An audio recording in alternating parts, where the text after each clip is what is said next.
Hello boys and girls, welcome back to the channel, hope you're all doing well. How are we all doing? Welcome to today's little show, a special talk today. We're talking about something that we haven't talked about on the channel. So yeah, if you do enjoy this little video or stream, we're going to call it, please smash a like on it and subscribe. Remember, we are on our way to 80 subs now, so please, every sub makes the world, so thank you if you do subscribe. So today, in today's little thing that we're going to do, we're going to be talking about Eurovision. Now, I know a lot of people don't know what Eurovision is. They'll be saying, Stephen, what is Eurovision? What is this? Hello, Toe, welcome in. Hope you're doing well. Basically, what Eurovision is it is a song contest where different countries compete. So it's like we have different countries like San Marino, Serbia, UK, France, Germany. All those countries compete, and each year it is the winner of the of last year's competition hosts the contest the next year. So last year the competition was held in Rotterdam in the Netherlands. If you don't know where the Netherlands is, it's a lovely city, Rotterdam. Yes, so last year in the Netherlands, the winner was Italy. Now, Italy were the winners last year. They did a rock and roll song, and I know a lot of people love rock and roll music. And certainly myself, I absolutely love rock and roll. So, Italy won last year, so obviously they're going to be hosting the 2022 contest this year in Turin in in May. And then basically how it works, they have two semi-finals, one on the Tuesday night and one on the Thursday night, and then the final on the Saturday. So they have two semi-finals and then obviously a final.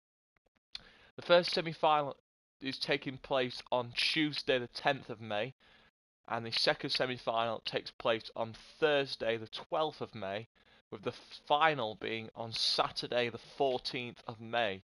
Now, three is going to be some great songs from across the globe, from different countries competing wherever they're from in Europe.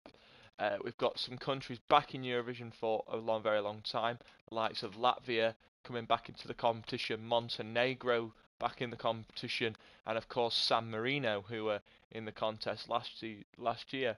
Yeah, it's going to be a great contest as always, and expecting some brilliant costumes. One thing I can say, that if you are new to this type of thing with Eurovision, if you like um, if you like if you like clothes or outfits or wacky dancing, you've come to the right place, because Eurovision is one of the best parties ever to see.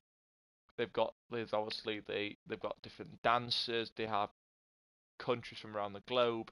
The Eurovision fans are absolutely fantastic fans. They come from all over Europe, whether it be Australia, Iceland, UK, Germany, France, Serbia. They come from all over the globe. Um, yeah, so there's some great countries in the Eurovision this year. We'll talk about some of them in a few minutes. Um, but I mean, yeah, it's an absolute brilliant show. I'd recommend it if you have never seen Eurovision. I would recommend you watch it because it's absolutely fantastic. Um, yeah, it's absolutely brilliant, and I can't praise Eurovision enough. They've done so well. Obviously, last before the Netherlands contest, which was last year, which was 2021, and on before after the year after Duncan Lawrence won. Obviously, he won it back 2019 in Tel Aviv in Israel. Obviously in 2020 it was postponed, obviously because of COVID and stuff. But then obviously last year it was back to normal, all things usual again. We had some brilliant hosts across the semi-final and the final. The semi-final was done by Scott Mills from Radio 1 along with Sarah Cox. If you don't know who these two are, usually it's Scott Mills and Rylan, but obviously last year Rylan was poorly, so obviously he couldn't do it last year. But hopefully it'll be Rylan and Scott back together, reunited for this year. And then the final is done on the weekend with Graham Norton. Now, I know a lot of people know who Graham Norton is. So he has his own late night show on the television. So yeah, he does the final, and honestly, it is always good, the final. The best bit about Eurovision, the two best things I would say about Eurovision, is the semi-final, because in those two semi-finals, you never know what's going to happen. You could vote for a country that you think, this country aren't particularly great. They're not the strongest in the eye, but then they go through. Like last year, there was some real shockers last year. Like Ireland, prime example, one of the countries that got knocked out, which I was surprised to see them get knocked out, was Ireland. Now, Ireland are a very good nation. Obviously, they've done quite well in Eurovision over the years. And that was one of the shockers. Another shocker was Australia. Now, Australia are a very good nation. Obviously they are in front of us in time. So it's the middle of the night in Australia. So hello to any Aussie people watching from Australia. But I mean, yeah, they got knocked out last year. I was surprised about that one. And then obviously we had Denmark going out as well. Denmark did like a kind of like a disco's 80 theme last year. I thought that was pretty good actually. Last year, obviously, we had James Newman representing the United Kingdom. We've got a new person this year.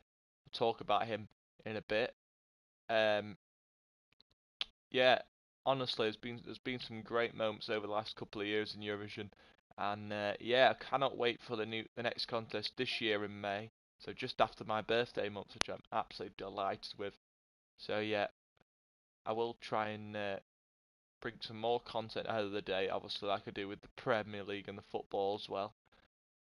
Um, yeah, obviously we're gonna be out right in about probably like a month or 2 months. Well, it's 2 months until the contest.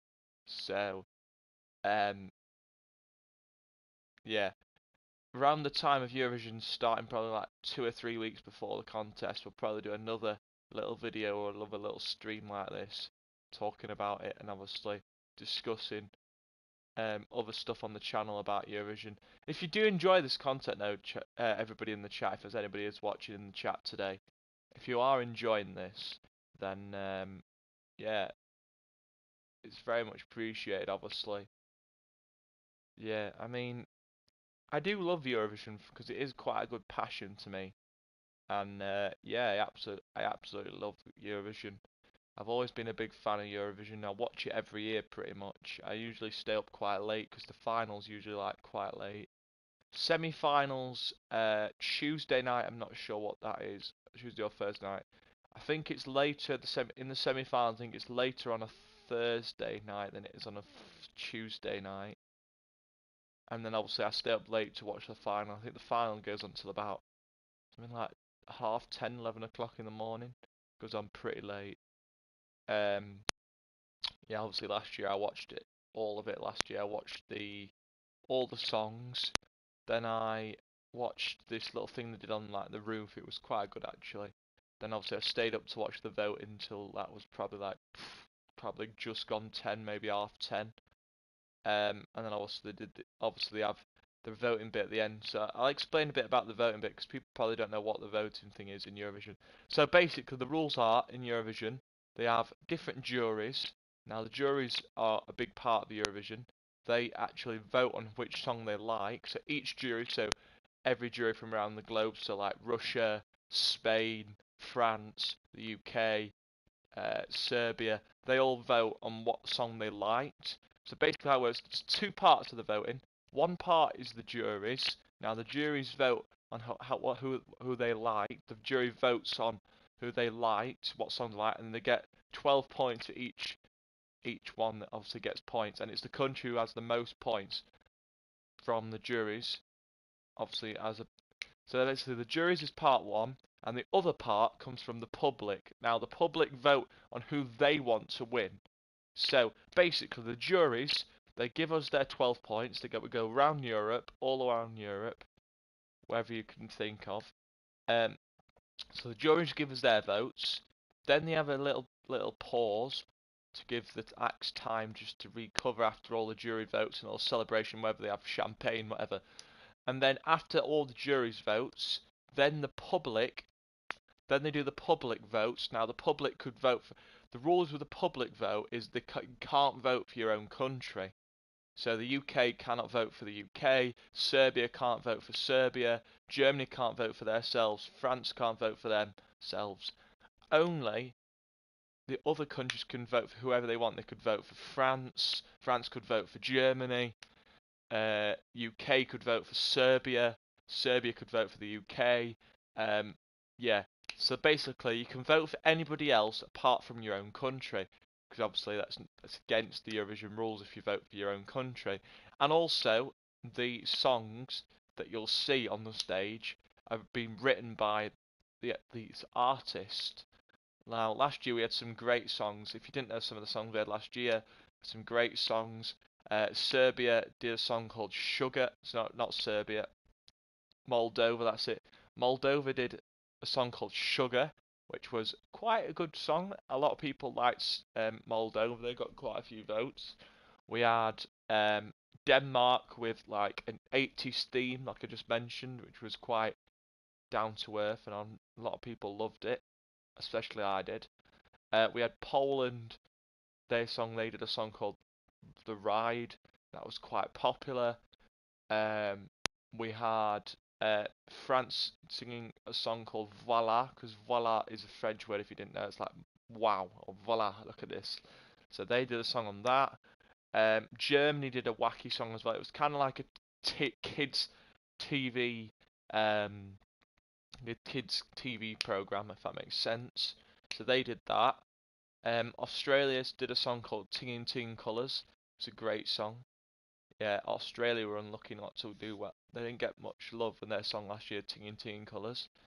So obviously they didn't come last year because obviously they had to isolate due to the rules, the very strict rules in Australia. Also, another country that didn't come last year was Iceland. Obviously, Iceland uh, had to isolate because one of the band members had COVID, so they had to isolate, so they couldn't perform last year. We had Bulgaria did like a song called "Growing Up Is Getting Old." That was more like a Billy. It sounded like a Billie Eilish tone, more of a Billie Eilish tone to it. It was quite a good song actually from Bulgaria. It was a nice song. We had Belgium, a band who obviously split up and then they came back together for a performance. They did a song called "The Wrong Place," in the Wrong Place. It was quite a catchy song from Belgium. Um, one sec, chat.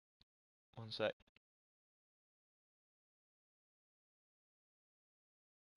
Yeah, so Belgium did that. It was quite a nice little song from Belgium.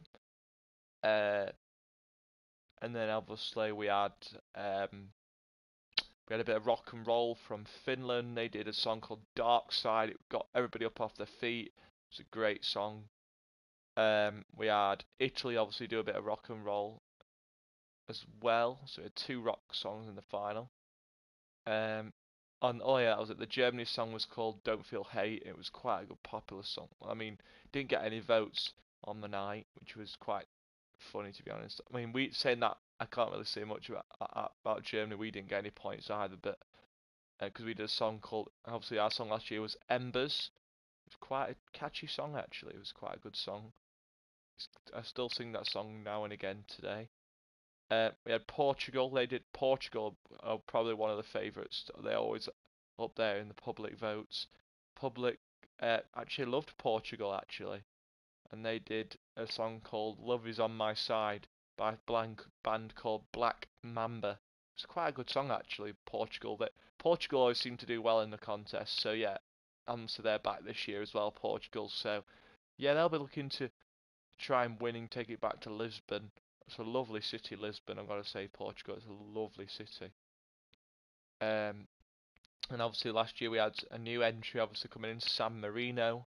They're back this year as well. They had a bit of flow ride with it last year, so looking forward to see what San Marino do this year. Obviously we've got Montenegro back in Eurovision. They'll be back stronger than ever, I'd imagine. Also got Latvia. We've got to see what Latvia's like. Oh no, Latvia were here last year, weren't they? Yeah, Latvia were in last year. So they're back. They're in again. Montenegro are back though, so let's just see what Montenegro do this year. We've got some other countries competing. We've got Ukraine now. Ukraine were actually quite a weird one. It was like a horse noise last year. Yeah, Ukraine are back this year, so we'll see what Ukraine bring this year. We've got Greece coming back. Greece actually did very well last year. This singer for Greece, she was one of the youngest singers in the contest. She was quite good last year. So we'll see what Greece do this year. Russia, obviously, they were there last year, but obviously Russia, obviously, because of what's happening, they've been told that they cannot compete. So we won't go on too much about Russia, but obviously we won't see Russia this year, even though they're on the list.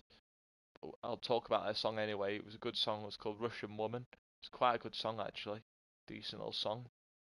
And yeah, we had some other great countries competing as well. We had some great songs from around the globe. We had Estonia there coming back stronger than ever. Let's see what Estonia does this year. Uh, yeah, some great countries competing. So yeah, looking forward to that. It's going to be this year in May. So yeah, if you haven't watched Eurovision before, I would suggest you give it a little pop and see what you think. It's quite a big party I'd call it more of a party celebration when Eurovision comes back. A lot of families sit round together and watch it as a family. Well, my family's not really bothered about Eurovision, so I think I'll probably be watching it on my own again this year. Unless we all decide, do you know what, we might all watch it together. But I don't think my brother's not particularly bothered about this. My mum and dad are pretty much not bothered about it, and my sister's not bothered about it either. So I imagine it's just gonna be me on my own watching it. So yeah, it's gonna be good anyway. Don't forget later on I'm gonna be back again streaming later on. I'm gonna stream a career mode but with a twist on it later. So I'll explain all of that later on. Um, yeah, so yeah, I'm looking forward to the contest as always, and yeah, cannot wait for it to start in Turin in May. So that's pretty much what I've got to say for this little talk that we had today. I will be talking some point this weekend. I'll be talking about the Champions League and the Europa League draw. Champions League draw's just been drawn this morning, so we'll have a look at that late, probably this weekend, and same with the Europa League. But probably have to do that tomorrow because I'm pretty busy on Sunday because I'm playing football on Sunday. So yeah, I'll probably do that tomorrow. But yeah, that's going to be it for this stream anyway, chat. I hope you have enjoyed this stream talk all about Eurovision. And yeah, if you enjoyed it, please smash a like on it and subscribe if you are new around here. It'd be very much appreciated. And I'll be back in probably about an hour or so to do a career mode with a twist. See you in a bit.